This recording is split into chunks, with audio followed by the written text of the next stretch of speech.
have just started having a good day or have had a good day so far. We had a good night last night. It was a little bit windy, blew all the mosquitoes away for a change, and it wasn't as hot as what it is generally this time of the year. Woke up this morning though with an absolutely blank slate. Don't know what is going on. There wasn't a lion roar, a leopard call, there wasn't an impala bark, nothing at this point, which makes it quite exciting. I was watching Scott Dyson dance on camera this morning, which means that he's in very good spirits, and Taylor is also out and about looking for her set of animals this morning, and so it's how do I say? It's quite exciting. That's all we've got some elephant tracks that Noel and Rexon are busy following up on for us just over this rise, and I'm going to keep on the mission that we had from yesterday, which was to look for some elephant to spend some time with on foot. That is going to be what we concentrate on today and see where these elephants take us. They were in and around our camp last night, obviously silent as mice. These elephants, for all the size that they are, they definitely can and do walk around very quietly, and just one little branch that they left lying on the road last night, that was it.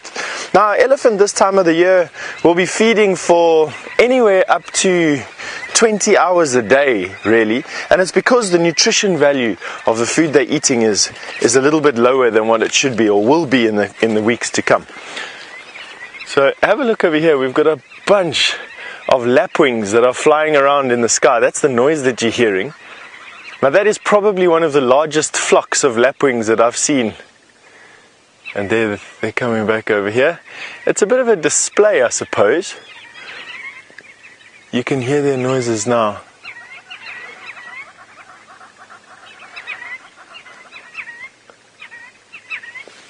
Lots of different bird calls. There's hornbills, crested francolin, lapwing.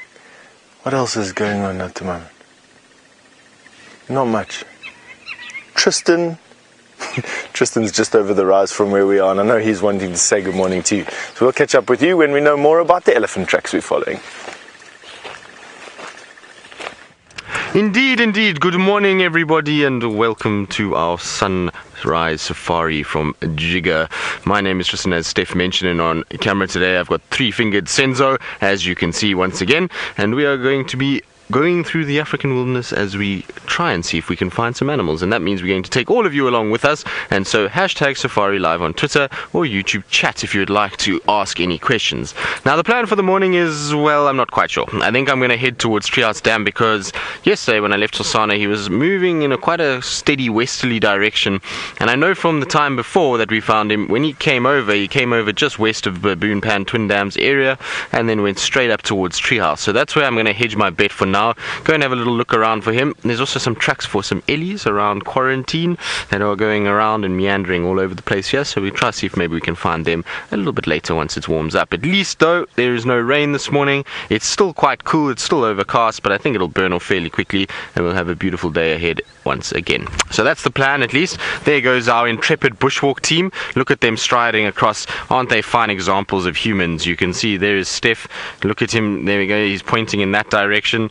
And Gendre, where you can just about see calves, and that's about it. Gendre is 99% calves, 1% human, and there we go. So that's the two of them puzzling as to where to go next at the moment. They are chatting about what goes on and in the bushwalk world, you often find this, is that these animals will come together and they will chat, they will work out how to do things. There we go, nice wave. Sometimes they acknowledge your presence, sometimes they just ignore you and off they go.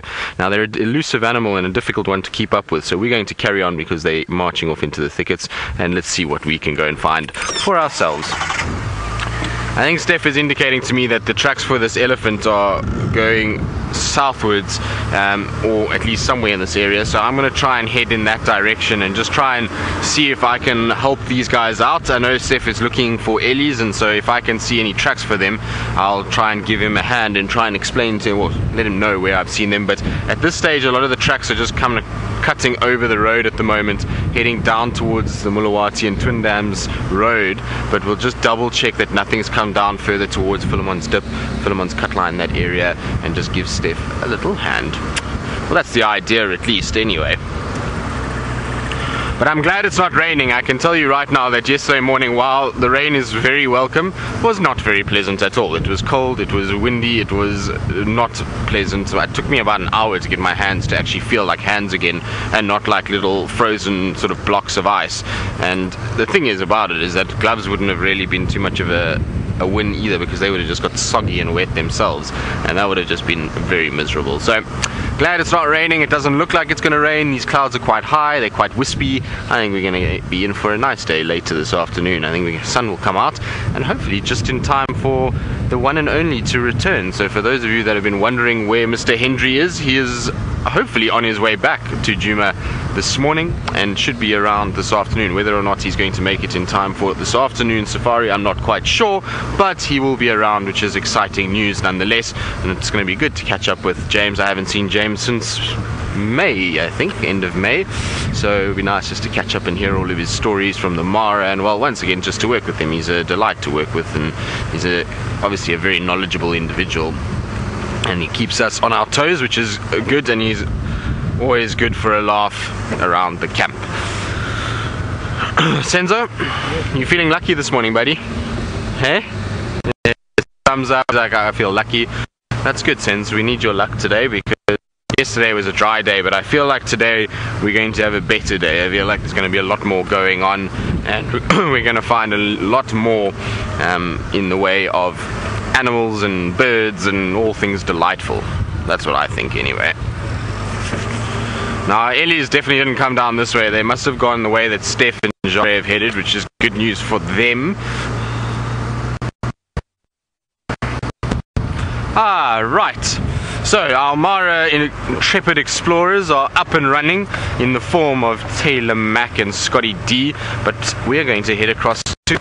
She's referred to as the Marshmallow Queen these days, given that she's decided to park her car thickest black cotton soils one could ever imagine, and so let's go across and see what she's got to say and where she's going to get stuck today. Marshmallow Queen, Taylor Mack, all the things of above, that's exactly her I am. Good morning everybody, my name is Taylor, and on camera with me today is Jahawi, and we're going exploring, and hopefully we're going to find all sorts of wonderful creatures today. We're back in the Triangle. We left the Masai Mara National Reserve late last night and we got home, which is an adventure. So it's good to be back home on, well, my favorite turf. So I don't know what we're going to do yet. We're sort of playing with the idea of trying to find the Sausage Tree Pride along the base of the escarpment near the forest. We might start there. Where we'll end up, I don't know. That's the beauty of a safari. We'll just follow roads, and I'm sure they will lead us to something. Otherwise, the Angama Pride is always an option.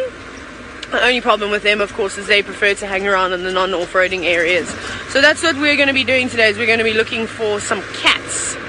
Maybe a cheetah. We'll check most of the escarpment and see if we can find that female cheetah who had the cubs, but hasn't been seen for quite some time. So that's what we'll try and do. But for those of you that have just made their cup of coffee and sat down in front of their computer, or perhaps finished a meeting or dinner or whatever it may be, this is live and it's interactive, and we'd love to have chats with you today. So you can hashtag Safari Live on Twitter, or you can talk to us via the YouTube chat as well. That's also an option. So yeah, that's the plan. We're just gonna bumble along until we get some lions. The animals are still waking up. A couple of zebra here and there, some Coke's hartebeest, the odd elephant in the far distance. But nothing too exciting just yet. And speaking of Mara explorers, the other part of the exploration team is just behind me, tailing very slowly. Let's go across to him and see what his view is like. Yes, I'm following Taylor like a remora follows a shark, hoping to feed off her scraps. My name is Scott. I'm teamed up with Darby on camera, as I'm sure Taylor's already let you know. And as you've seen, it's a beautiful morning here in the Masai Mara. And just like Taylor, I am also going to be searching for lions. I'm going to head back into the area where we saw Scar and some of, I'm guessing, the Paradise Pride yesterday evening, which is about 20 minutes from here. And let's hope they are still lurking around on our side of the river. There is a chance that they may have crossed back onto the eastern side, as that pride of lion frequents both sides of the river. Sadly, we've never been able to actually capture any of them crossing the river, and that would be something spectacular to witness, because lions certainly don't like getting their paws wet. So it'll be a great scene. Maybe that is what we will get spoilt with by Mother Nature today. Failing that, there's a whole bunch of other things we could bump into, so that is the good news.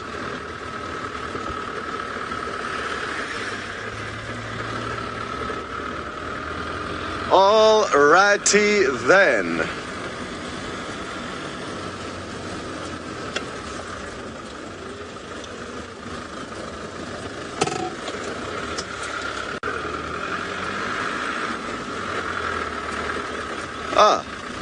Now,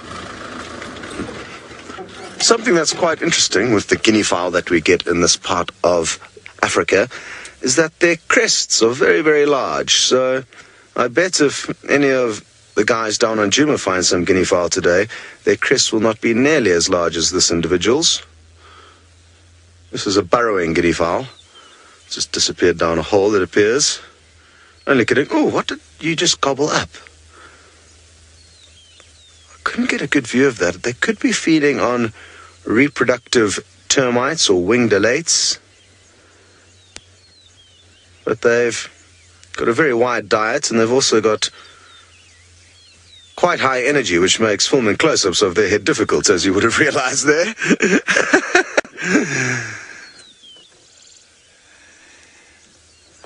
A beautiful dewy morning here. And we got a little bit of rain last night, not a whole bunch, but a little bit of drizzle, and you can see their feathers are a little bit damp and wet. And maybe that's what's causing them to move so quickly. Wonderful.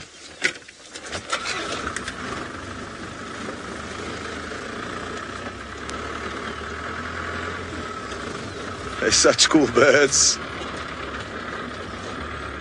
We've had a few interesting sightings of them. When they've spotted the cheetah on the other side of the river, they can give them quite a hard time letting off the alarm to all the other animals that they're around.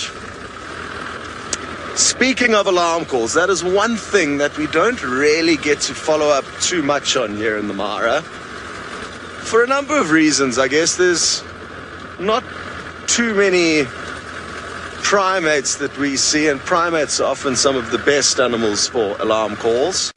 So monkeys and vervet baboons, vervet monkeys and chakma baboons, or here the olive baboons, and that's something I'm looking forward to experiencing back in Djuma, racing off in the direction of the alarms in the hope that you'll find whatever predator they have spotted. But to be honest, a lot of the time we actually... Oh, my earpiece thing has fallen out. But to be honest, a lot of the time when you do respond to alarm calls, you don't actually find what they're looking at. So it can be quite a frustrating, yet still very exciting operation. Because to know that there's something alarm call, or to know that the prey animals have seen something but not being able to find it, is quite frustrating. Very good. Well, who knows? Maybe Steph will be lucky enough to hear some alarm calls, and he can go moving stealthily through the bush in their direction to find something interesting. But why don't you go and see what he is up to while he waits for that to happen? Hopefully I don't hear any alarm calls in this particular sense, because we're busy hunting some elephant at the moment, not figuratively hunting, or literally hunting elephants, just tracking them. And I'm going to show you how difficult it is to actually track an elephant. This is a 6,000 pound animal's footprint, and as you can see, there is virtually nothing on the in terms of a track. The only thing that we're having is the fact that this bush has been kicked out and is lying parallel to the direction of the track, which is this wrinkly bit of sand that you see here, was where a 6,000 pound animal put his foot down and walked. And it's only really when you get down to a much lower angle that you can see that the elephant was walking down here to the right of the bush. So here's the footprint here. You can see the tiny veins in the sand, and those are pushed into the creases and the wrinkles in his foot. And then if you look down there, you'll see how the grass in some instances is pointing basically in that direction there. He walked off there. There you can see the path there. It's cool, eh? And that's how you track an elephant. It's actually an incredibly difficult animal to follow, especially in very open, dry terrain like this, because they leave very little passage, or very little sign of their passage, at least anyway. And they also walk incredibly quietly. An elephant's foot is basically like your foot is and my foot is.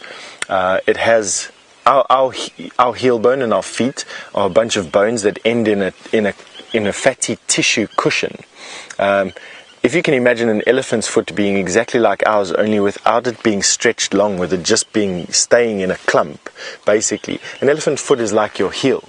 And just like us, when you're walking around barefoot for a long period of time, your heel cracks. So does an elephant foot crack. And it also gets that same calloused feeling on the bottom. So an elephant's foot is basically like my son's foot, since he hasn't worn shoes ever in his life, and how if you don't wear shoes either, that your feet are soft on the inside, covered by a hard casing that is sometimes cracked and filled with sand. And as you know, when you're barefoot, you can walk quite quietly over the ground. So can an elephant. They can walk incredibly quietly and leave very remarkably little passage, little sign of their passage. So with elephant, it's very difficult to track footprint for footprint. So what you do is you do a thing called intuitive tracking. You look at the tracks, you feel the wind, you look at the vegetation, you look at the time that the track was put down onto the ground. So you use insects and signs of how wilted the grass are. Is there dew on the track? And you get an impression of when that elephant was here, where would he most likely be going? And in this particular case, this elephant was walking diagonally or perpendicularly down the hill in a straight line and heading towards the green belt that is in front of us here. And I've got no doubt that because there's no vegetation here that is yummy, but there is yummy vegetation there, that we'll probably find some signs of this elephant feeding in that area. And they can move a remarkable distance at night time. They can do about at most, an elephant I've heard of is on the outside has done 60 kilometers in one day. It's common for them to do between 30 and 50 kilometers in a day. In the Sabi sand here, I don't think they walk that far, to be honest with you, in any particular day. However, I mean, a radio-collared female elephant a couple of years ago, and I was tracking, she did a 40-kilometer walk. She ate some fruit on a single tree and did a 40-kilometer walk back the next day. So she did an 80-kilometer round trip in 48 hours just to feed off of one tree. I mean, what for? Why? What's going on? Did she go and visit her sister there? Or is there like a little convention? You know, very difficult to answer those types of questions, and what makes, you know, this advancing science so epic. Now, don't forget, you can ask me questions. We are a live and interactive show, so you can use the question bar, or you can use the hashtag Safari Live to ask me some questions. Excuse me, I'm a bit social media inept. Here we can have a look here. Here's another sign of this elephant crossing. Look here. Ruth, thank you very much for your compliment on saying that it's quite nice to have me back on Bushwalk and showing you all this stuff and tracking these animals. It is actually quite nice to be on Bushwalk, but I'm thankful to share this with you and all of you out there more than it's, you know, it's for you actually. It's also quite a nice day job, I must be honest. So this is where an elephant has taken his trunk and used the back of the trunk to push some vegetation aside. You can see how it's made a mark in the sand. So there's more than one elephant here. And they've now moved. So if I look up and I lift my head up and see where this elephant is going, definitely moving this way around, and we'll see when we get down to the riverbed where he's been. In the meantime, we're going to send you over to Tristan. He's managed to find some elephant, hopefully not these ones because it's quite far from here.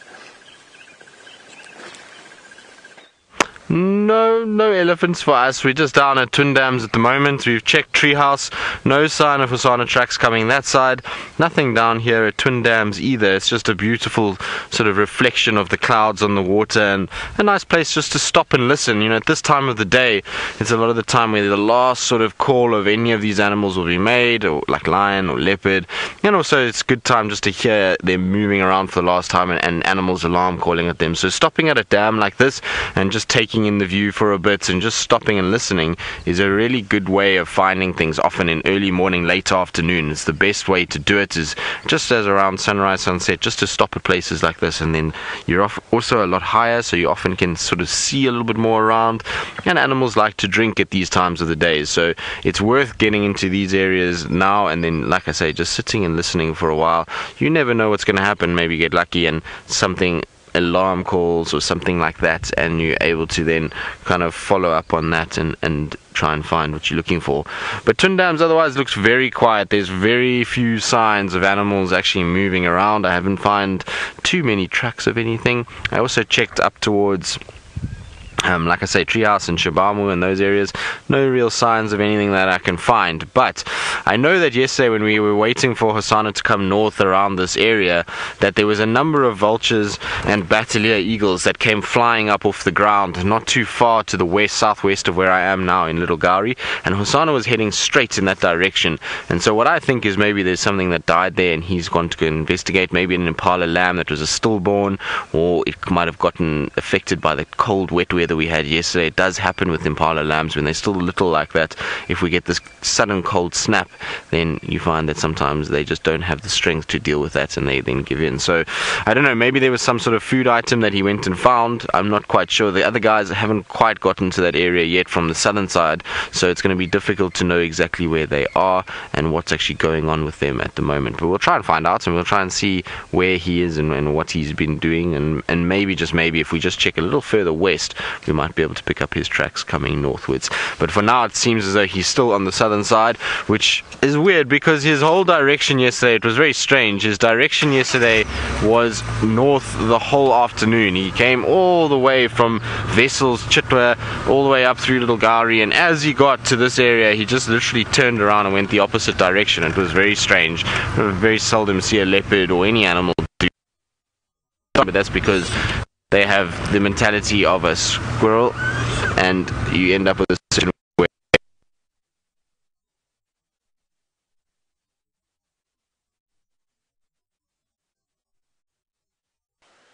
Now, you know, coming to us just like that and unannounced happens from time to time, and it's because we're coming to you live right from the middle of the African bush, all the way from Kenya and from the southern tip of the African continent in South Africa's Kruger National Park. And so please do excuse that very abrupt change from Tristan to me. We have got some signs here on the floor with those ellies. They stopped over here and had a little bit of a sand bath, you can see that, but more importantly, the drag marks that you're seeing here, these scrapes are because the elephants decided to play with something. They were playing with this buffalo skull, which is quite commonly done with elephant. And what they do is they're quite fascinated with death, and they'll pick up skulls and they'll pick up bones and carry them around a little bit. And this particular elephant was carrying around this skull and was basically doing this with it. There where you are. And then brought it here and left it lying in the road for it to puncture an unwary driver's tires. But they also left another thing. They left some dung here. And this will give us a nice indication as to exactly how long ago these elephants were here. So the outside of this dung is cold already. The inside is where we'll get an indication of body heat, and throughout the core of this particular elephant's dung, it's cold. So it's had a long time to lie here. So this happened early evening. The chill of the evening has already set into this dung. And so we know that the possibility of finding these elephants right now around the corner is probably quite small. And we're in for a bit of a walk. So we're going to be running around on these tracks now and see if we can catch up with these elephants and close the distance. In any case, you're off to Taylor all the way north, 3,000 miles from here in the Masai Mara, who seems to have found herself something to show you.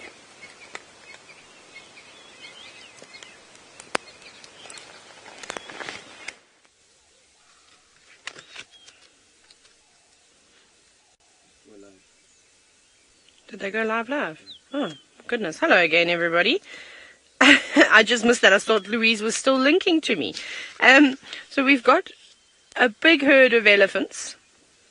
Beautiful herd of elephants. They're actually walking straight down towards it, but now they've changed direction. What do you see? That little one's got its head raised. They've all sort of standing very still. I think they're listening and smelling.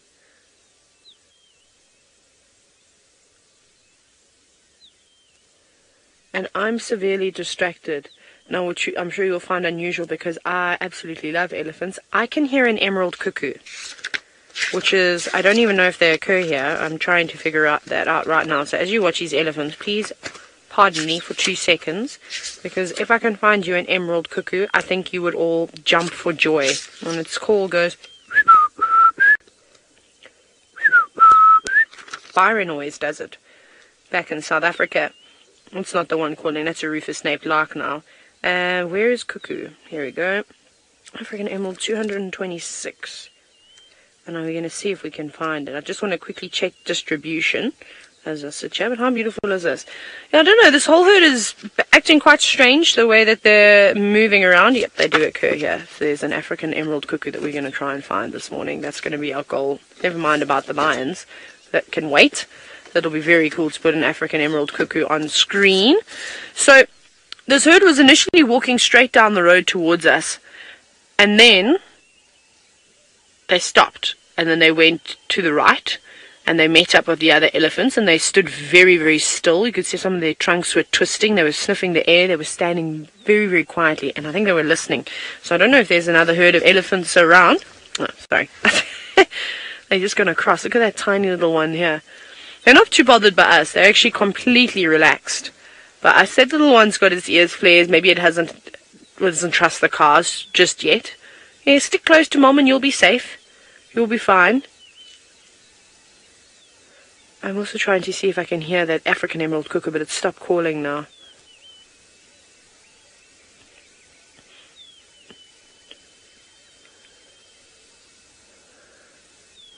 Now, Jake, you're wondering if elephants have an internal map like birds do.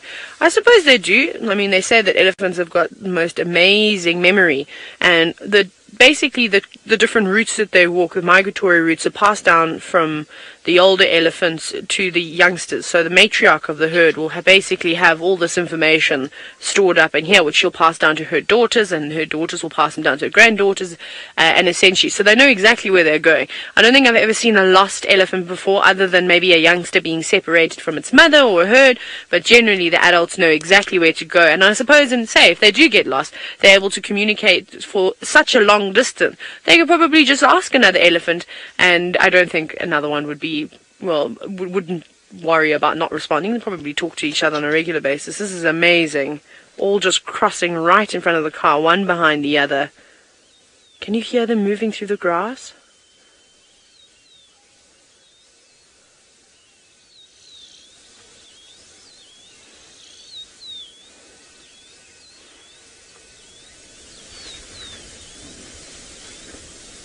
Not often that you get to hear elephants, but that sort of shuffling sound, that sort of whispering of the grass is pretty amazing. This is the longest and the straightest line of elephants I've ever seen in my entire life. I've seen a lot of firsts since I've been in the Mara, haven't I? It's super exciting. Off they go. And the light is gorgeous.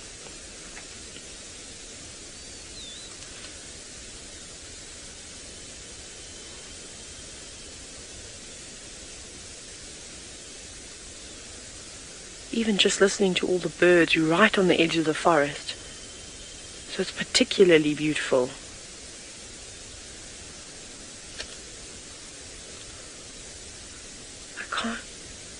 Can you hear the cuckoo? I don't know if you can hear it. It's very faint.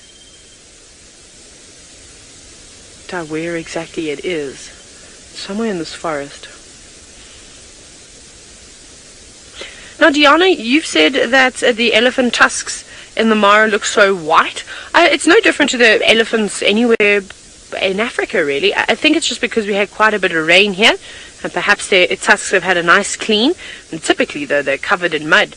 I mean, they're digging around in it. I mean, it looks like they look just a little bit damp from the rain. It doesn't look like they've had a mud bath just yet. They'll probably have one a little bit later. There's very few clouds in the sky today, so I think it's going to be a very, very hot day. And the elephants will climb into the mud. How's that? Walking in a straight line, and now they're all bunching up again with all the little ones in the middle. It doesn't look like they're forming a protective circle on purpose. I think it happens to be the way that they're walking at the moment. They haven't made any obvious signs that they're nervous about anything. So I think that they're fine. That was a beautiful sighting. Wow, what a nice way to start the day. Okay, I'm going to go and try and find this bird for you. Now, it's somewhere in this forest. We're going to try our best. Scott, however, has beaten me to it, and he has already found a bird. Yes, found a very, very special bird with incredible beauty. Not one, but two, actually. A happy pair of crowned cranes. And they're busy very delicately going about looking for breakfast. Aren't they just the most incredible birds? How they got so lucky with all their fancy accessories, the crown, that red flap below their neck, the bright whitey blue eye. They certainly are spectacular looking birds. We've been racing as fast as we could to try and find some content. It's such a beautiful morning here, and I'd just like to show you off to the left-hand side. You can hear the Egyptian geese are shouting for joy over there. But take a look over in this direction. There's incredible dew and spider webs, and it's just looking so crisp and fresh and lush. Beautiful. So we're going to keep going forward. What would be ideal is if we found Scar and some of his ladies in this beautiful light, still on the move. We've got about 10 minutes or so until we get into that general area, so we're going to continue to cruise as fast as we can. And there definitely is a theory that the faster you go, the more ground you cover, the more animals you may see, especially in an ecosystem that's so open like this. I think it's fair to say it's not as applicable in Djuma. Still applicable, but not as applicable, because there it's so thick, so you need to often use your ears to try and help you find animals. Steph's a wizard at doing that. He's got great hearing, and then also the ability to piece together the sounds that you hear, work out where exactly you're hearing them and where to go and look for the animals. So he's definitely taught me a lot about that. Sadly, he can't fix my poor hearing, though. He can only teach me his tricks of the trade, but I've got worse hearing than your average individual, sadly. Too many parties in my youth, possibly, with loud banging music.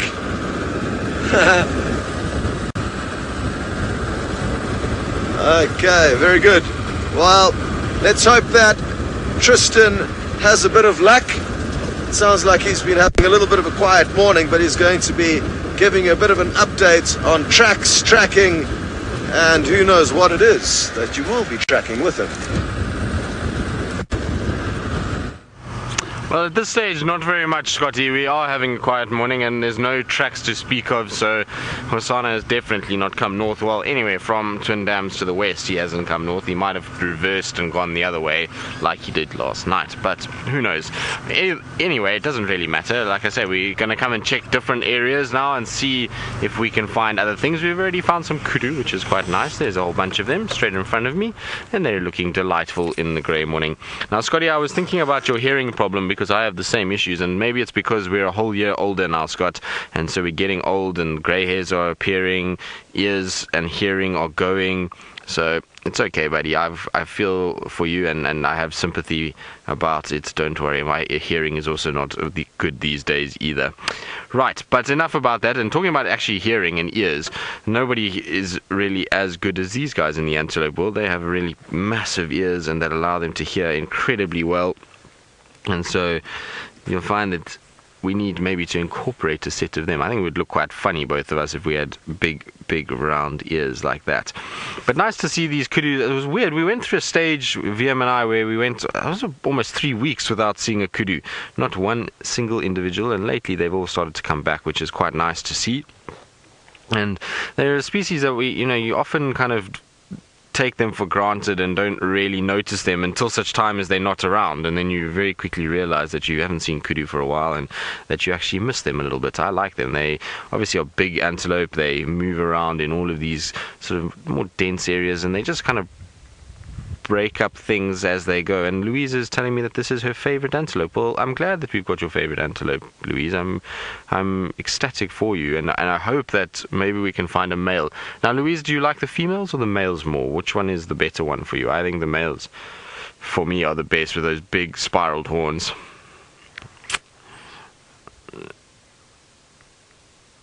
Well, there we go. Okay, so Louise says the males are her favorite too because of the big spiraled horns, but she likes the females because they're rather pretty. Unfortunately, Louise, I think one of these females is not going to be as pretty as you would hope for. She's a female that's right on the backside here. I'm going to try and get a little closer to her, but she's got a little bit of a mangy coat, I'm afraid, and I've been seeing her around quite a bit over the last few days. She's been hanging around a lot at Treehouse Dam and those areas, and we're not actually too far from Treehouse. We're west of it, but not too far. But you can see she's got a bit of the mange on her coat, and it looks really bad. Like I say, when we see mange like this, it always looks far worse than it actually is. So she'll be okay at some point. I mean, the rest of the herd you can see is fairly healthy. They're not worried and don't have too many issues, and that will, as the rain comes, is going to help and just kind of get rid of those mites. She's obviously itching quite a lot, and it must be very uncomfortable, but I think she'll be okay. I think she'll recover from it. I don't see a situation where she's going to be in too much harm. You can see she's actually got quite a bit of weight on her, so she's not skinny, she's not sort of got malnutrition or anything like that, so I think she'll be just fine. It's just going to take a summer season to get rid of all of that and make sure that she gets into a better condition. But nice and peaceful sitting with these guys. They're all sitting browsing and having a little feed. Nikki, that's interesting. You want to know what animal senses I would most like to experience? I don't know. I think there's a bit of everything that I would like. I would obviously love to be able to see like the cats do at night. I think that would be an amazing thing. Imagine walking around and being able to see completely clearly in the dark. It must be a liberating experience. But I would love to be able to pick up vibrations and sound like the elephants do. So I feel like those are the two that are probably the ones that I would most want to experience. So be able to hear sounds and pick up sounds from the distances that elephants can, and also then just to be able to see like the lions and leopards do in the dark. I think both of those would be amazing senses to have. There's obviously a whole lot of other things. I mean, there's whiskers that come into play, which is also vibration sensitive, and various other things, but I think those are two that I would really, really want. I'm not sure if the other guys have different things to say, but I would imagine that a lot of us would be quite interested in being able to hear and see better. I think that's, for the job that we do, would work really well. Right, Kudus, enjoy your morning, enjoy your breakfast. You all seem to be relishing the new growth of the bush willows. They must love it. Can you imagine after a winter of nothing? It's like going on a crash diet where you can't eat anything and you go for months, and then all of a sudden somebody gives you a big piece of chocolate cake.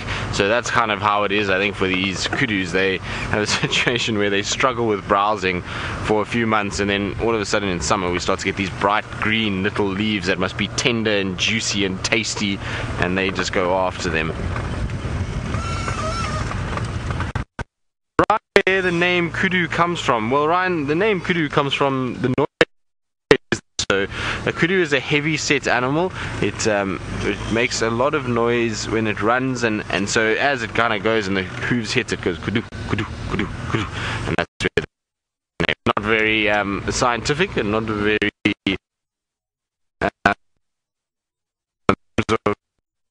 from or some sort of local word. Now I believe that we're having an issue with our reception and with our signal, so I think what we're going to do is going to cut across to Steph before I do lose reception, and hopefully his tracking is going well and that he's still hot on the heels of those elephants. Tracking is definitely still going well, although from the looks of me scratching my head like this, you'd never think that. But we've just come into this lovely, this lovely grove of tamboti trees, and this tree here holds a very special memory for me. This tree here is the first time that I spent considerable amount of time with a leopard on foot with. It was on the 2nd of March this year, and it was one of a female leopard cubs in this area. They were sub-adult at that stage, more than a year old, and it was a young female leopard that we called Shongile in this area, and she was lying up in the boughs of this jackalberry tree, and I thought that I'd come and spend some time in this forest with you so that we could catch up again and see, catch up with some memories again, at least anyway.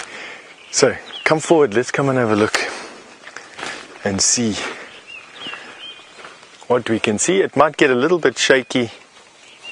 Come in. Victoria, you would like to know what animal I like to track the most? I'll answer that question for you in a second. There's a bird there on the lower branches of that tamboti tree there, Jean. It's one of the cuckoos, and can you see it? Okay, so yeah. Straight head out.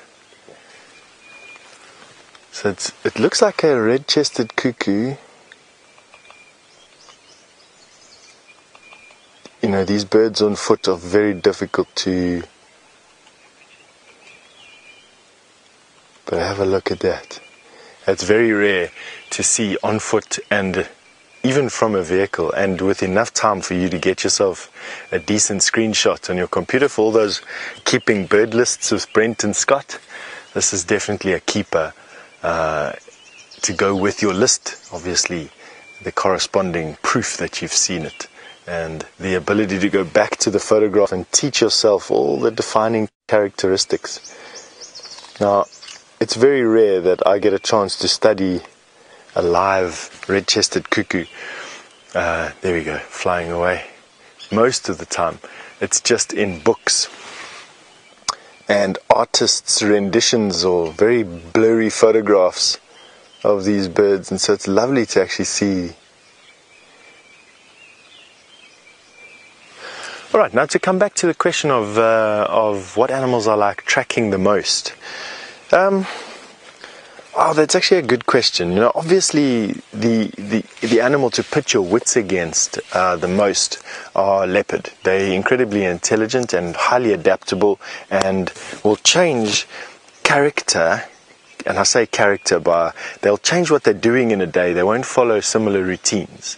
And although you will build up a mental picture, and humans are even more adaptable, so you'll build up a mental picture of what that animal does, it takes a very long time to do that. And so I would say that from a tracking point of view, the animal that you need to put yourself against here in this particular environment would be the leopard at a very higher grade or very sophisticated grade. almost everything else will offer you a decent challenge to track, from a giraffe to an elephant, rhinoceros, buffalo, honey badger, hyena, cheetah, and there we go. That was that very high-pitched that Pit Mayfro call was the call of the red-chested cuckoo, and confirmation that we didn't mis-ID that. So you could even, in your backyards or in the parks and the reserves close to where you stay, you can pick something, just a normal deer. You know, you don't necessarily have to have a dangerous predator to track, and you can put yourself into the mindset of tracking. And tracking as a culture is all over the world, and you'll be able to find like-minded people, I'm almost 100% certain, amongst your bush craft and bush enthusiasts. And if you enjoy tracking and the art of tracking, join them, learn from them, and there are some incredibly gifted trackers and trailists out there that you could learn from in your own backyard. You don't have to do it just watching us doing it on the screen. You can do it yourself. All right, let's see if we can see this tree.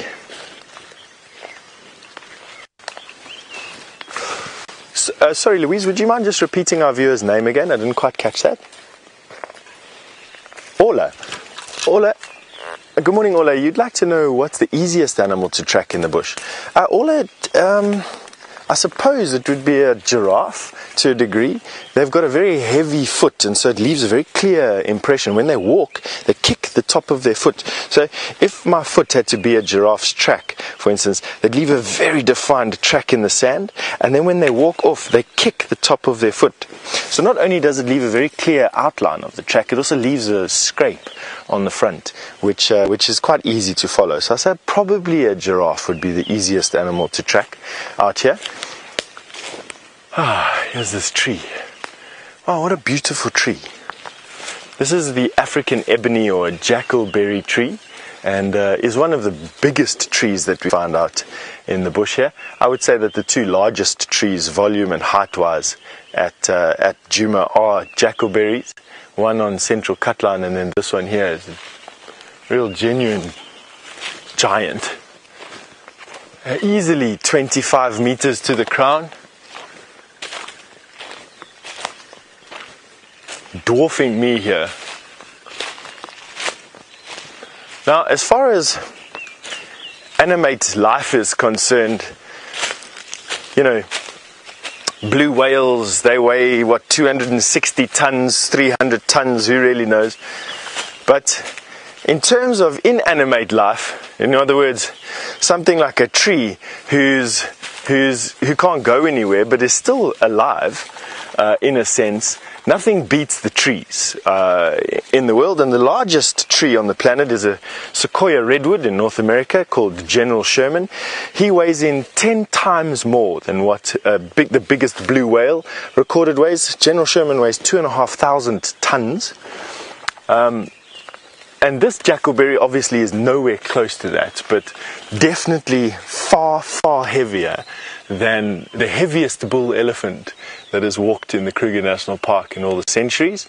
Elephants here are around about 10 to 12,000 pounds, with the heaviest elephant recorded being just over 20,000 pounds. And I think you can see from just this tree, massive size. I mean, I don't know what we're looking at a kilograms per cubic meter. That's how the tree's density is worked out. You're looking at a certain amount of kilograms per cubic meter of wood, but even if we are looking at per 2 cubic meters of wood at 1 ton, you can see that just by the time we reach those thick branches there, we're already much, much heavier than the heaviest elephant on the face of the planet. A fantastic tree, isn't it? Imagine what this guy's seen in all its years around here. Share some energy with these guys, you know.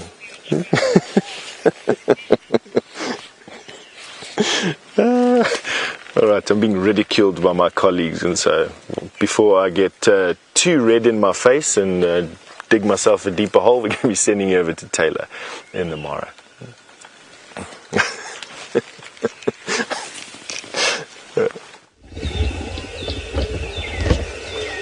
Well, we don't have one just yet. I'm waiting for it Firstly, we're being attacked by midges and all sorts of other things that are crawling around and making me cringe. And now, we haven't heard the cuckoo calling. It's in here. It's in the forest, somewhere down there in the tops of the trees.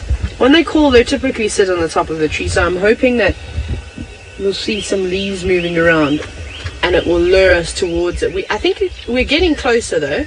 Oh, listen.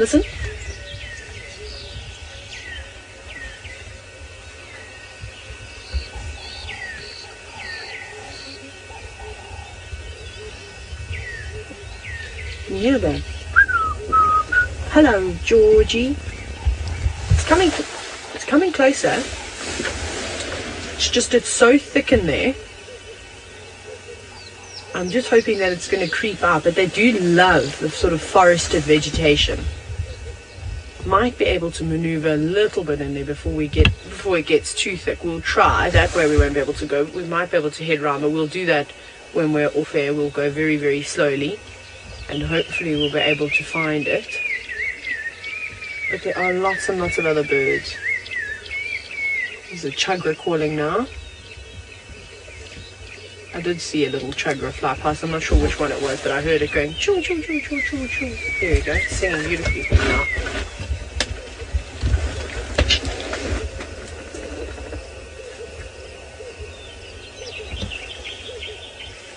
Now, James, you're wondering if the cuckoos, the migratory cuckoos, ever breed here in the Mara, or is it only in South Africa? Well, from what I was reading in my book, I'm not sure because obviously I haven't been here for long enough to be able to give you my experienced answer. I have to go by what other people are saying.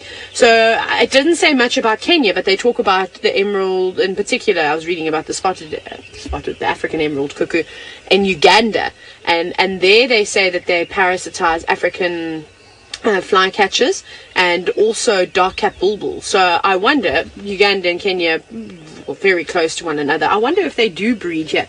I don't know why it would be calling unless it was, well, I suppose they call for a number of different reasons, but I don't know. We have to try and find it out. We'll have to try and figure this out.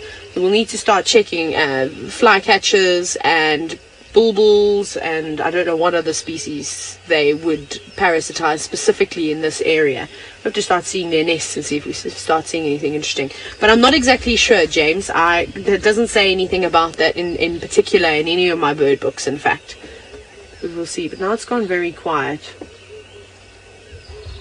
Just trying to listen, and hopefully just listening and looking around. That's the only way we're going to spot this bird, but I really, really, really want to put it on camera. I think that it would be amazing. Yeah, it's just unfortunate. I haven't seemed to find sort of much information on birds and things like that within Kenya. Maybe there's some articles, but there's no like specific books that go into detail like we have in South Africa. And I just suppose because it's not maybe as studied as much as the effort that we put in SA. But it will get there. Eventually people will start jumping on board and making books specifically for this. Sorry, I thought that... No, there's some other things calling. That's not the cuckoo. There's lots of birds around here. What was that? Aubrey, you're wondering what is the hardest bird to find? Yeah, I have absolutely no idea because I haven't found it yet. I don't know. Like I said, it's a bit difficult, and we haven't really had opportunities to sit and go birding and birding. This is probably one of the first mornings, other than when Brent issued me a birding challenge. But I'm not sure. Maybe I'm just trying to think. What's the most rare bird you've seen, Jar? Seeing as though you live in Kenya and you're from Kenya. I have no clue. Giles says he's not sure. I don't know. Oh, what's that? Hang on, let me just check. No, false alarm, everyone. It was just a shrike. Even some African green pigeons. Lou, you said what about an arena trogon? No, they're particularly common in this area. You hear them all the time, you see them all the time. So no, I would not say an arena trogon. that doesn't jump to mind. It'll be some small bird that's endemic to this area or something like that, but I'm not exactly sure. My bird list in Kenya is probably only like 50 or 60 birds. Again, I haven't spent enough time. I haven't gone out on birding excursions with any guides that know this area extensively. That's the best way to do it, is to find a guide. But unfortunately, we don't have time to do these things. Our free time is filled with, well, just to give you an example, I've spent the last 2 days, the last 48 hours, 24 of those hours were spent out in the bush, but not birding, sitting with big cats, with cheetah, with lion, and then you're so fixated on them, and they're not often sitting in the areas where it's good birding. So for us to be able to do anything like that, you have to go out with a guide that's been in the area, that knows, is a birding specialist, just like what we would be in South Africa. And then to him to take you to spots where he knows where there's certain birds that live in that area. I couldn't even name a whole lot of birds. What have you seen, Joe? I see you reaching for the camera like you've spotted something. Yeah, I'm just in case, getting ready. Yeah. Getting in the prepared position. There's lots of African green pigeons flying around. They're making a noise as well. They keep giving me a fright because I see this bit of like sort of yellowish green, and I think there it is, but it's not. It is not them. I think I might try meander a little bit closer into the forest and see if we can find it one last time. Tristan, however, is not having luck with anything. It doesn't seem he can find an animal with a heartbeat. Well, we're not having too much luck this morning, Taylor, and, well, if only we had your problem where we could just sit with cats all the time and not bird, because we are trying to bird, and even without the cats we're still struggling with our birds this morning. And there's been a few of them around, but not many, and I was hoping to try and find a class's cuckoo, so that's what I've been looking for this morning, given that there's really very little else going on. I'm going to try and head to the hyena den surely, but I thought I'd try and find a class's cuckoo somewhere, see if I can pick it up, but I haven't even heard them calling. I've switched off every now and then. I've been trying to listen for their call, but only the Deirdre cuckoo's been calling, and I've heard a Levalence and a Jacobin cuckoo this morning, but no classes as yet. I'm sure I will. I know there's one that calls constantly at Chitwa, but the problem with it is it sounds like it comes from the camp, and so it's very difficult to try and get anywhere near the camp to be able to actually get it on camera, but we'll eventually get one. I know it seems to be a bird that gives a lot of people trouble because it's very common and you hear it a lot, but actually trying to find it and see it is very difficult. So we're going to try and find one somewhere. Hopefully Taylor gets her emerald cuckoo, we get our class's cuckoo, and then it'll be a cuckoo morning, and that will be fantastic, I think. And jealous if Taylor sees an emerald cuckoo. They're a beautiful bird.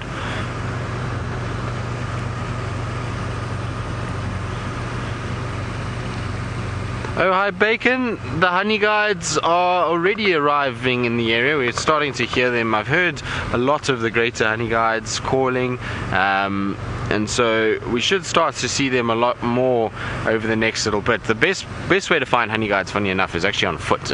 I know it sounds very odd. I mean, we do see them from the vehicle from time to time, but the best way to find them is if you get on foot and kind of walk around and you hear them calling and then try and find them visually like that, then you tend to get really great experiences with them. And I've done it twice to follow honey guides all the way. It's a very special experience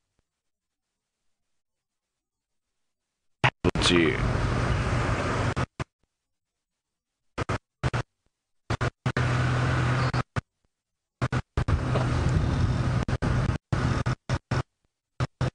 I'm sorry about that. It seems as though the gremlins are in the area, and I was hoping that I'd be able to drive this little section without too many issues, but it seems as though that's not going to be the case. So I'm just going to have to slowly meander and hopefully not go too far out of range. But as I was saying, it's a very special experience to be able to follow a honey guide and to be able to get it to lead you to honey. It's very, very cool. Now I'm super surprised because everywhere I've driven this morning, all these open clearings like we see around here, this is all sandy patch, impala plains, we've gone all over those places, there is absolutely no life. There's one impala that is down there, but normally these areas are teeming on an overcast morning like this. There's normally quite a few antelope around. You normally find them impalas and wildebeest, zebras, those kind of things, but it has just been nothing. And it surprises me because it's not like we have predators kind of bounding around all over the place at the moment. The lions have been very absent. We've hardly seen them around here, and so that can't have chased them all away. So I'm not sure why we're seeing so few antelope species on these open clearings at times like this. On a cloudy, overcast day, I'd expect to see a lot of them on these open areas, but it just seems as though this morning everybody is sleeping in and not coming out. Well, for the last 2 days actually, it seems as though everyone's not playing the game that much.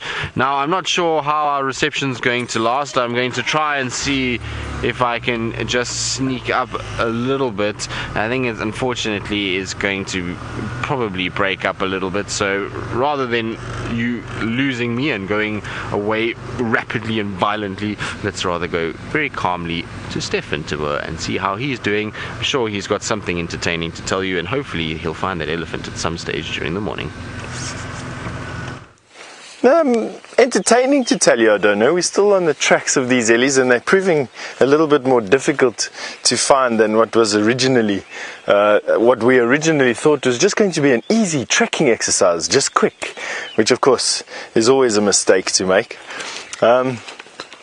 We've lost the elephant tracks in this myriad of game paths in this particular environment, and the reason for that is that it's very difficult to see an impression of a track. The elephants are walking on these game paths and are changing direction frequently to walk towards feeding trees where they are having. It's basically like us wandering through the bush and, oh, there's a point of interest and there's a point of interest, and then I go back that way and there's a point of interest, and they're wandering here. And so what we've got to do is we've got to leave this area where these elephants are milling about, and what we've got to do is walk away from that and find out where they've gotten onto a path again. It's about the only way we can do that. And so while Brexton and Noel are doing that, myself and Jean-Andre are looking for interesting and cool things to show you, basically. But I must concur with Tristan on the honey guide statement that he made, that it's easier for us to find honey guides on foot. The reason for that is relatively simple. The honey guides and humans have had a symbiotic relationship for hundreds of years, possibly even thousands of years. The honey guides have evolved to know that people enjoy honey as much as what they enjoy the larvae and the beeswax of the honey that the bees make, and have developed a chittering call that we quite keyed to, that humans are we react to this particular call, and people in a vehicle don't elicit the same response from this particular bird. You have to be on foot. The bird needs to have found a beehive. He'll then circle around until he finds some humans walking around, and then come and make their chittering call and lead you from tree to tree until you find the bee's nest or the bee's hive, in the hope that you want and are able, want some honey and are able to chop open the actual hive.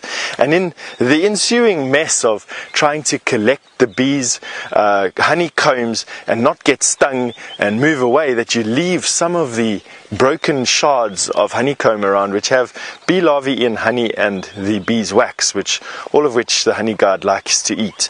And we've managed to do and find that once before on a walk, twice actually. I think Byron did it and I've done it on a walk where we've reacted to a honey guide making its particular call for us and followed it for a period of time and then found the bee's hive.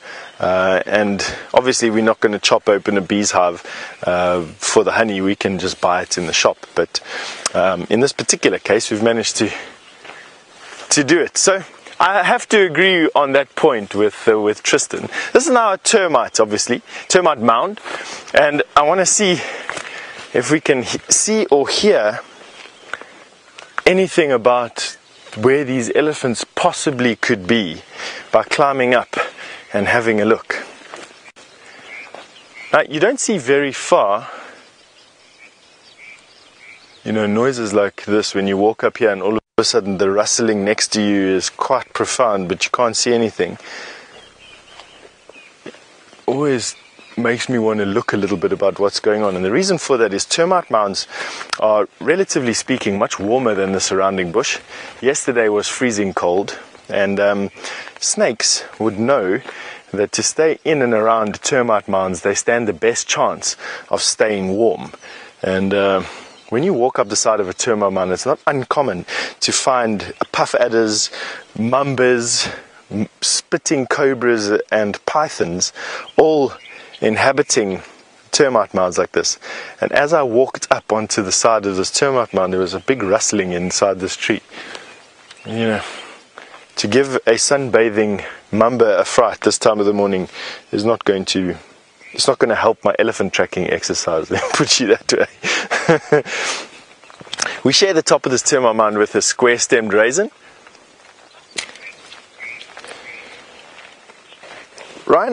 Ryan, you'd like to know how safe, how close we can safely get to elephants on bushwalk. Oh, excuse me, Brian. You would like to. Sorry, Brian.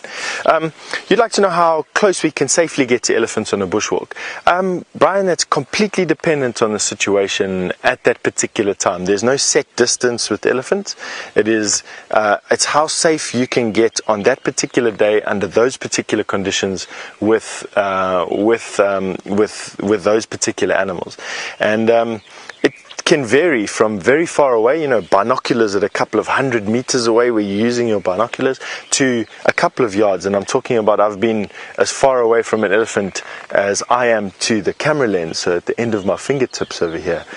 We've been away from elephants safely, saying, you know, where we're not influencing that animal's behavior. It doesn't want to kill us or run away in fear of its life. So it all depends. When we finally do catch up, if we do catch up with these ellies over the next couple of minutes, and hopefully before the end of the show, I'll share with you the decisions and the decision-making process as to how we approach these particular animals and why I think that X or Y distance is most appropriate. Now, we're sharing the top of this termite mound with one of my favorite trees. This is a square-stemmed raisin, and as you can see, the stem is quite unique in terms of trees. You find this particular shape common amongst the cacti, or the plants that are accustomed to dealing with very, very hot temperatures. We don't have a lot of them here. We've got a group of plants called the euphorbias here, which we do have around, but it's unique to see a woody plant like this, not a succulent, with a square stem, and as opposed to the more traditional round stem. So have a look. This is from the square-stemmed raisin, and this is from the tree that's growing on top of the square-stemmed raisin, which looks like a thing that's been eaten a lot by an elephant. I don't know, difficult to say exactly what tree this is without any leaves on it, and the fact that it's been absolutely mangled by an elephant last season sometime. Alright, so what are we going to be doing while we walk off here, and in what direction? So let's pick a vector. So quarantine clearings are in that direction there, on top of the hill there. Those elephants have pretty much been walking in this direction from there to here, and so if we carry on the vector walking in this direction, I'm hoping that we'll find their tracks coming out of this bush here. Not forgetting that when you came to us, I said that the reason why we're battling to find these ellies is as they're walking in a direction, they're also doing this the whole time, and it's making following their actual track relatively difficult. So we've got to use a bit of intuitive tracking here.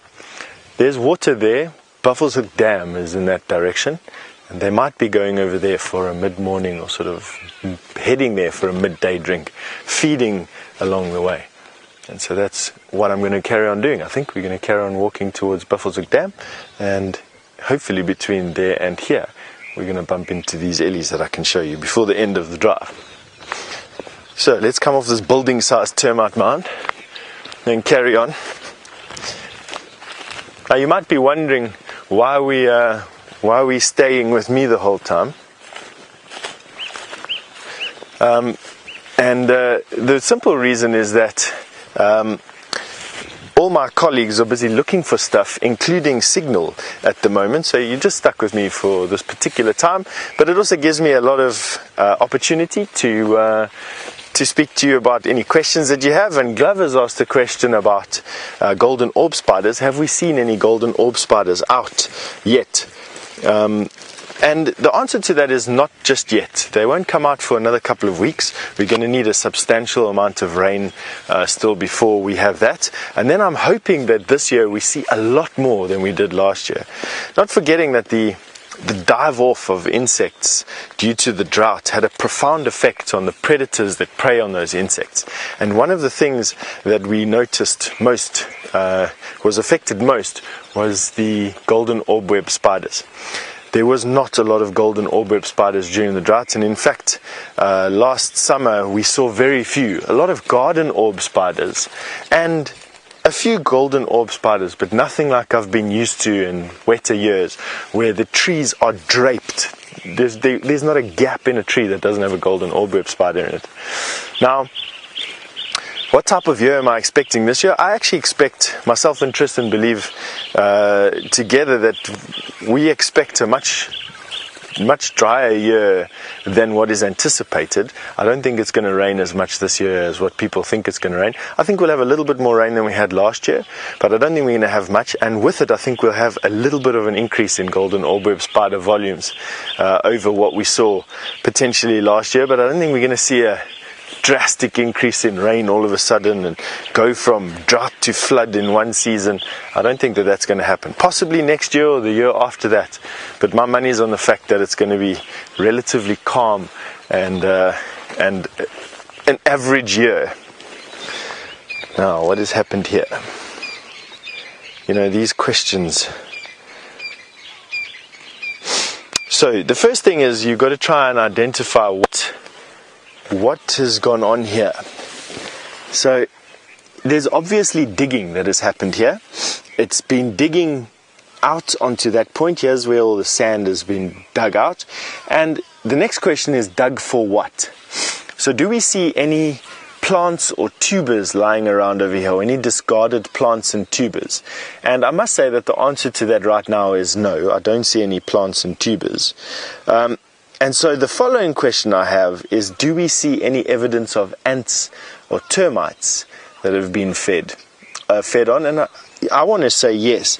I want to say, judging from the fact that there's all these little holes here, and we've got all this detritus here. These are seed husks from an ant nest. Look here. So, and all the ants are crawling around here. And from the haphazard look of this particular excavation, I'm going to say that the size is the next thing I want to look at. So is it small and localized, or fairly large, relatively speaking? And this is fairly large. So we've got a lot of clues here already as to what could possibly have made this without ever having a single footprint. So we've got, the first thing is, there's no plant material evident, that it looks like this was excavated by something looking for some ants, and fairly large. And so when you put all those three clues together, you're left with only one choice, really. You're left with, is this the excavation of an aardvark, and or an Antbear, as it's also commonly called? And so now we need to start looking for evidence to support our hypothesis. Is this the excavation of an aardvark? And the only way we're really going to do that is by seeing claw marks. They've got incredibly big, robust claws that they dig into the soil with, or a track of some sort, even a mark where their tail was lying in the sand. And that is going to be difficult to say because this is fairly old. So I'm going to have to just stick with the clues that we have and dig around a little bit and just make sure that there is no plant material in here, and that it is in fact an ant's nest. So there's no evidence of any tuber being dug out here at all. So I'm going to stick with that. I mean, if it was an exam question, I suppose, or I was being quizzed by one of my colleagues and friends as a tracker, I think I would stick with the fact that this was probably an aardvark who came walking down this particular pathway, snuffled out an ant colony over here. There's no termites around, so it's an ant colony here, and then dug out a substantial amount of the ants, sticking his muzzle in. It could possibly have been a pangolin, except that the width and the amount of exuviae that's around here suggests that it's a fairly large animal and not something small. Antbears are this big, about, and pangolins are about this big. And so you can see that this looks like an animal that was digging out something that was, this big. Anyway, that would be my answer over here. All right, enough waffling from me, I think, for this time. We're going to carry on trying to find these elephants. Meantime, I'm going to be sending over to my friend Tristan, who's with some hyena. We are with some hyenas, so finally something with a heartbeat this morning, although they are very, very sleepy, the two of them. I don't think they are going to be interested in doing too much. They look as though it is a dreary grey day, don't they? They are almost kind of, eyes are closed, sleepy, and I just can't believe how big they're looking. If you think about these two little balls of fluff, it feels like only yesterday that they were tiny little things wobbling around all over the place at the other den, and now I look at them and they are starting to slowly but surely look more and more like an adult hyena as the days go past. But one thing is for certain is that it is definitely nap time. They probably had a long night of messing around and jumping around all over the place and going everywhere, and so I would imagine that it's now time just to have a little nap. So Louise, you're more than welcome to come join them if you are jealous and want to have nap time. I feel like if you had to lie anywhere near those two, though, you would be probably not sleeping for the next 3 weeks as you scratched yourself silly with fleas, because this den site will be riddled with fleas after they've been here for as long as they have.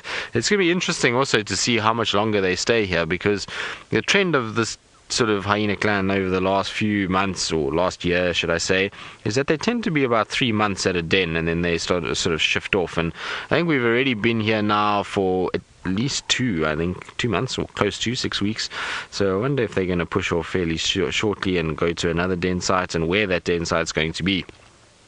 It seems as though as they've kind of gone on, they've just gone north, further north every time. So we started off at Philemon's cut line, and we went to Gallagher shortcut. Now we're at Aubrey's, so it's going to be interesting to just check where they go from there. But I'm hoping it's not into Manuleti or into Buffelshoek. It's been so nice having the hyenas around fairly constantly over the last few months. We've seen a lot of them, and we've been able to watch these two grow up, as well as Intima, who I'm wondering where she is. I suppose she's getting to that age now where she does run around all the time, and maybe is resting wherever Ribbon and Gwen are this morning, or maybe there's some sort of a food item that everybody's still at, given that it is overcast and cloudy.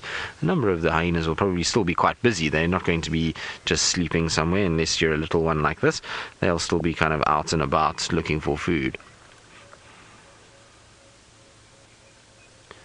Becca, in order to kind of answer that, it's much like any animal that is territorial. It's always, their territory size is always defined by density. So in some areas you're going to have very small hyena territories. In other areas you're going to have very big hyena territories. It just depends on how many other hyenas are around and how much pushback they're getting from them. Here in the Sabi Sands we tend to find that we've got quite a high density of hyenas, and so the clan's territorial ranges are not massive. I would say at most we'd find probably a clan ranging maybe 10,000 hectares or 20,000 acres. I mean, obviously there are clans that are bigger than others, and therefore they'll be able to call or section off bigger slices of territory than maybe a smaller clan, but on average that was what I would say is about the size of the clan territories in the Sabi Sands. Of course, if you go into other areas where there's only 1 or 2 spotted hyenas, in something like Pielanesberg National Park, which is in South Africa, there's only one kind of den site for a spotted hyena clan, and so they will have that entire area to themselves, which means they could easily roam, 120,000 acres. So it just depends on how many other hyenas are around, and that goes true for any territorial animal. The more they are, the smaller the territories become, particularly in prime areas where there's food, water, den site availability, and those kind of things. And so it's difficult to answer exactly how big a hyena's territory is. It's just dependent on the area that they're in and the amount of others that they compete with. It's getting harder to tell these two apart now. It used to be a dark and a spotty one, but now they're getting quite similar, so we'll have to come up with other ways.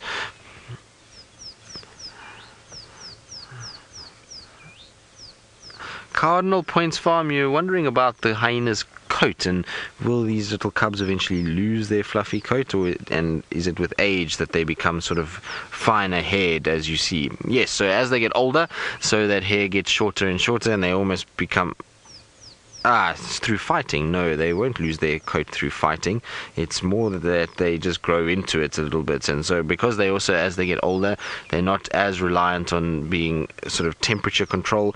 You know, when they're young little animals, things like cold and wet and heat affects them. And so particularly the cold at night, the fluffier coat helps just to kind of insulate them and keep them nice and warm and make sure that they don't get themselves into a situation where they get too cold. So their coats just become finer as they become adults. They basically grow into it. So the length of the fur you'd probably find on an adult is very similar. It's just not as fluffy appearing because the actual size of the body is so much more. Also, I suppose they do fight around carcasses, and so little bits get pulled out here and there, but it's more just the fact that they just basically grow into it, and their hair becomes sort of finer and not as fluffy, and also it becomes more wiry with time as they roll around in sand and mud and all kinds of other things that hyenas get up to, carcasses, and that's when you get that. But interestingly enough, it's a funny thing, because I have seen some adult hyenas that do look fairly fluffy, and one in particular here in Djuma that has that appearance is Pretty. So she's an older female,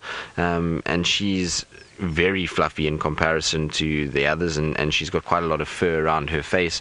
So I suppose there's a bit of genetics in it as well, but mostly as they get older they'll start to lose their thicker, sort of fluffier appearance and become far more fine-haired, and it's probably because they no longer need as much protection from the elements and the weather and to stay as warm as the little cubs do. Look at that. Isn't that two faces of absolute contentment?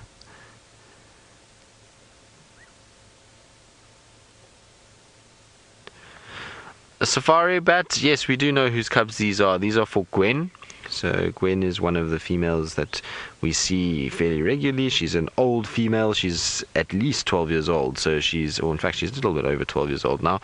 She's got lots of tatty ears, and she's got a few scars here and there, and she's a big girl, and one that I'm still not 100% sure of her place within the clan, because originally when I first started here, it was believed that she's a very low ranking member of the clan, given that her ears are very tatty and the way that she kind of was denning on her own. But the interactions that I've seen with all the other clan members here at this particular den indicates that Gwen is the most dominant of them, and she's the one that has been very, very defensive of her little one. She's chased a lot of our other hyenas away. She seems to dominate Ribbon quite heavily when they're around.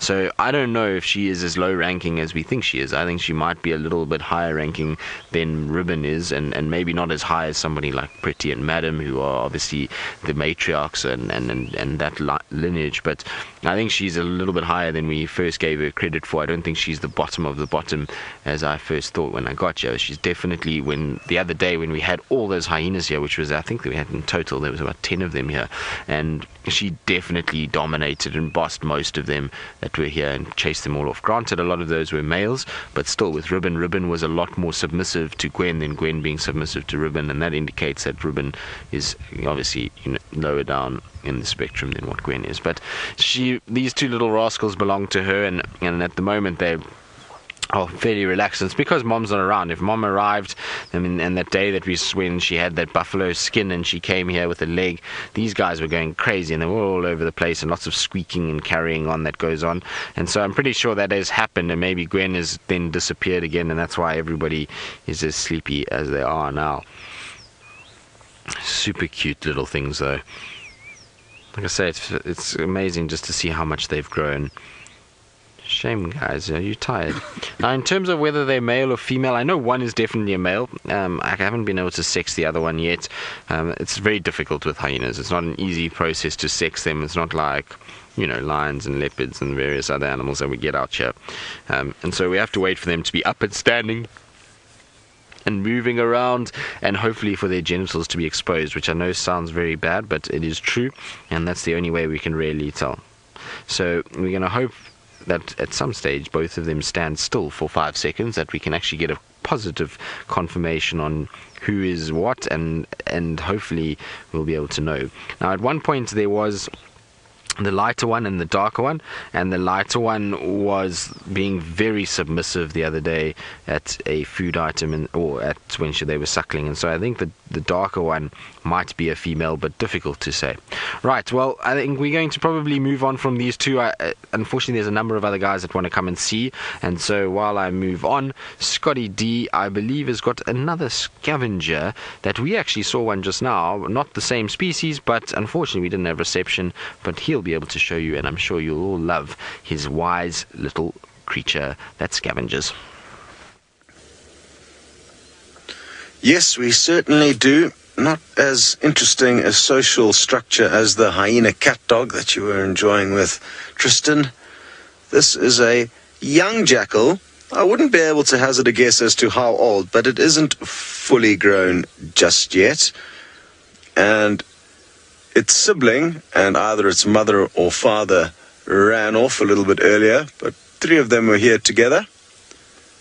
And you can see this guy's just relaxing on what is quite a cold morning here in the Mara. It's possibly colder, well, not as cold as I think, because we've just been racing around in the hope that we would find Scar.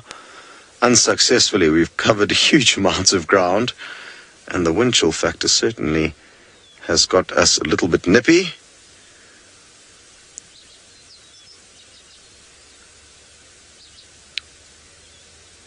They've got massive ears, these jackal. And, oh, nice big yawn. And they'll definitely use those to hunt smaller prey like rodents in the grass. And also, I guess, just keep in touch with other jackal.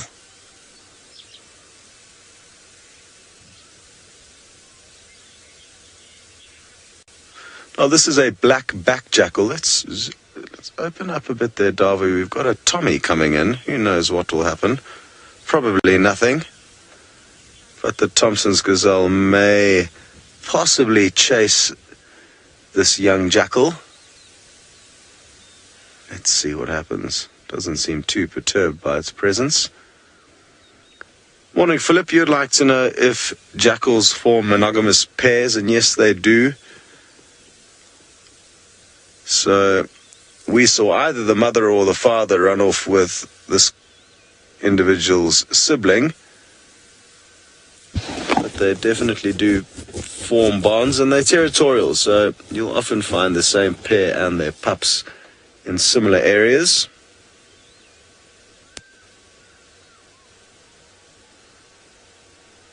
I could actually be wrong, and it could possibly have been 2 of this individual's siblings that we saw run off, and maybe both the parents are out looking for a meal. They can be quite formidable hunters, jackal, when they need to be. I guess not hugely different to the hyena that you saw with Tristan. Let me turn around a bit here, Darby, and see if we can't find these others. I've once seen them chasing down an adult Thompson's gazelle. They took turns and kind of like a relay system until they eventually tired it out. And quite interesting that they can take down prey that big. They'll also enjoy, there we go, they'll also enjoy feeding on the young baby Tommies. We saw one about a week ago latch onto one, but it couldn't dispatch it in time. And the Thompson's gazelle mother came back and unceremoniously chased the jackal off into the distance. It was an epic, epic sighting.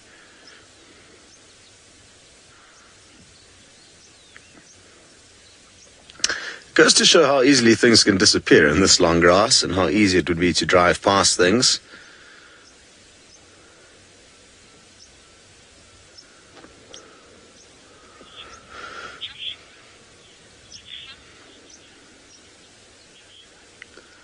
Hi Joshua, you'd like to know what noises or howls do jackal make? And it would be a very, very difficult sound for me to try and impersonate.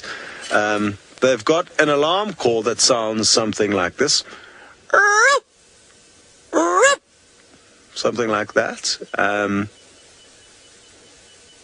Did he jump up when I made the noise? Not sure. That would have been a good sign that my jackal call is tuned in. It's kind of a high-pitched yelp like that. If they see other predators, they'll let off that call. But their actual general communicatory call, it's kind of, maybe a howling scream would be one way of describing it. It's a strange noise, and I would suggest just Googling jackal audio to be able to hear what noise they make, because, like I said, I'm not going to be able to impersonate it for you.